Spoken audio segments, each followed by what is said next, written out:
శ్రీమాత్రే నమః. ఒక చిన్న మాటలో ఈరోజు జోగులాంబ అమ్మవారి శక్తిపీఠాన్ని దర్శించుకుందాం రండి. మీ అందరికీ తెలిసిందే 18 శక్తిపీఠాల్లో 5వ పీఠం ఆలంపూరి జోగులాంబ. ఇక్కడ అమ్మవారి పై పళ్ళు పడ్డాయని చెప్తారు. పైన పళ్ళు పడడం ఏంటి అని తెలియని వాళ్ళు అనుకుని ఉండొచ్చు. అయితే పురాణాల ప్రకారం దక్షయజ్ఞం తర్వాత శివుడు సతీదేవి శరీరాన్ని తీసుకొని తిరుగుతుండగా విష్ణుమూర్తి సుదర్శన చక్రంతో ఆమె శరీరాన్ని 51 భాగాలుగా చేసి వివిధ ప్రదేశాల్లో పడేలా చేశాడు.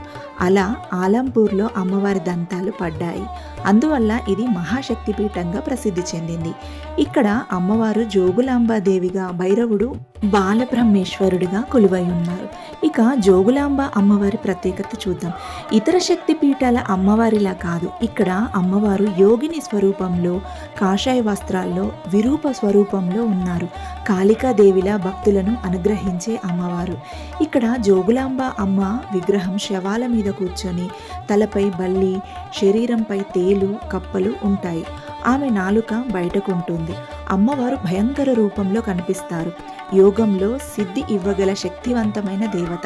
అందుకే ఆమెను జోగులాంబ అని పిలుస్తారు. జోగులాంబ అనే పేరు యోగుల అమ్మ నుండి వచ్చింది. ఇక అమ్మవారు నాకు ప్రసాదించిన మహాప్రసాదం మీరు కూడా చూడండి. నేను చాలా అదృష్టంగా భావిస్తున్నానండి. అమ్మవారు నన్ను తనని కల్లారా చూడు అని చెప్పినట్టుగా నేను ఒక 10 నిమిషాలు అలాగే చూస్తూ అమ్మని దర్శనం చేసుకున్నాను. మేము తప్ప అక్కడ ఎవ్వరూ లేరు. 10 నిమిషాల తర్వాత చాలా జనం వచ్చారు. అయినా కూడా వీలైనంత ఎదురుగా కూర్చొని అమ్మ నామస్మరణ చేస్తూ ఉన్నాను. తరువాత కుంకుమార్చనకి కూర్చున్నాం. మనం ఎంతో దూరం నుండి వెళ్ళి ఒక్క నిమిషం కూడా దర్శనం దొరకకపోతే చాలా బాధ అనిపిస్తుంది కదా. ఇంకో విషయం, మేము అనుకోకుండా వెళ్ళాం. సో పూజకి పంచ కట్టుకొని కూర్చోవాలి. మేము తీసుకెళ్ళలేదు.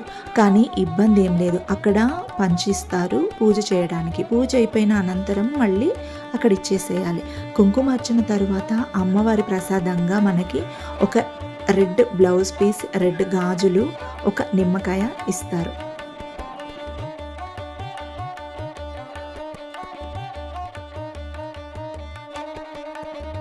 వీడియోని మీరు పూర్తిగా చూడండి. మన పూర్వీకులు కళా నైపుణ్యాన్ని, ఎంతో అద్భుతమైన శిల్పాలన్నీ ఎలా దారుణంగా పగబట్టి ధ్వంసం చేశారో మీకే తెలుస్తుంది.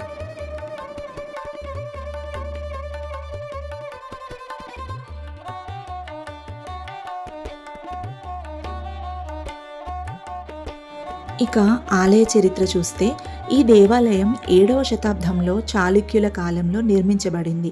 ఈ ఆలయాన్ని దాదాపు 600 సంవత్సరాల క్రితం కుతుబ్ షాహీ కాలంలో బహమనీ సుల్తాన్లు ఈ ప్రాంతాన్ని దండయాత్ర చేసి ఆలయాన్ని ధ్వంసం చేశారు. అప్పట్లో అక్కడ మసీద్ కూడా కట్టారు. అమ్మవారితో పాటు చండీ ముండిలను కూడా పూజారులు రహస్యంగా దాచిపెట్టి బాలబ్రహ్మేంద్ర స్వామి ఆలయంలో ఉంచారు. తరువాత 2005లో కొత్తగా మళ్ళీ ఆలయం కట్టారు. కానీ అప్పటికే మసీద్ అక్కడ ఉంది. అందుకే ఇప్పటికీ జోగులాంబ ఆలయం దగ్గర మసీద్ కనిపిస్తుంది మనకి. ఇది చరిత్రలో జరిగిన విషయం కాబట్టి మనం ఒకటి గుర్తుపెట్టుకోవాలి. ఇక్కడ మత సామరస్యమే కొనసాగుతుంది.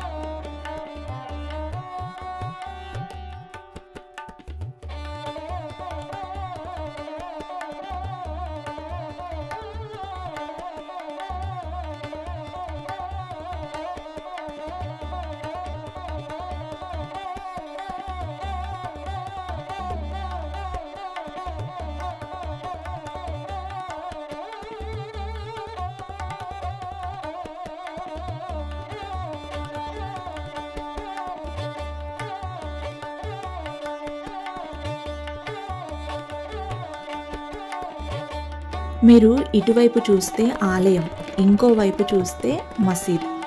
అయితే మేము రంజాన్ రోజు వెళ్ళాం కాబట్టి మసీద్ సరిగ్గా చూపించలేకపోయాను వీడియోలో.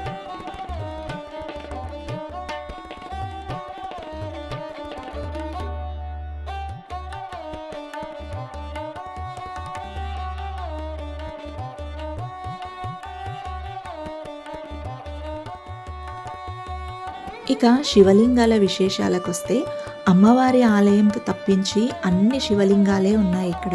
కానీ ఏ లింగానికి కూడా పూజ చేయరు. ఎందుకంటే పాతకాలంలో ధ్వంసమైన ఆలయాల్లో లేదా దెబ్బతిన్న దేవాలయాల్లో పూజ చేయరాదు.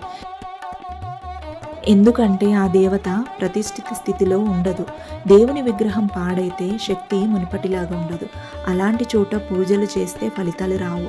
దానికి మార్పు చేసి మళ్ళీ శుద్ధి చేసి ప్రత్యేకంగా పునర్ప్రతిష్ఠ చేయాలి. అప్పుడే అక్కడ దేవత తిరిగి పూజలందుకుంటుంది.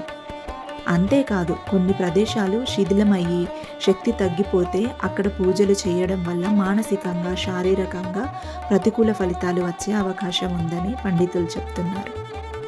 మీరు ఎప్పుడైనా అలాంటి ఆలయాలకి వెళితే కేవలం నమస్కరించుకోండి తప్ప ఏది కూడా కోరుకోకండి.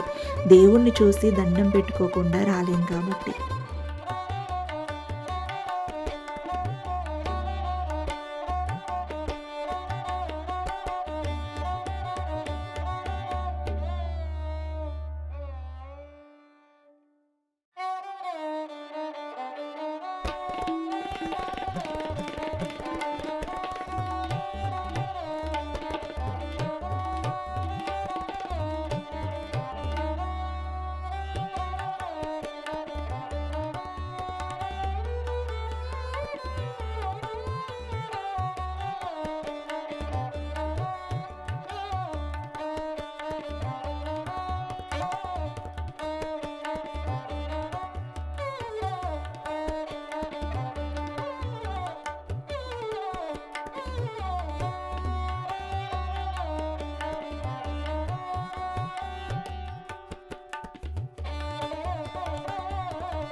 అప్పుడున్న పూజారులు దేవాలయం ధ్వంసం కాకుండా కాపాడేందుకు ప్రాణాల మీదికి తెచ్చుకున్నారు.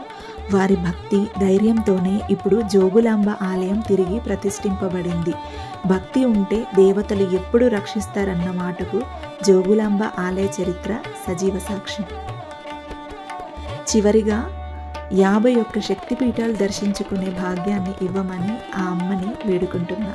మీ అందరి ఆశీస్సులు ఎల్లప్పుడూ ఉండాలని ఆశిస్తున్నాను.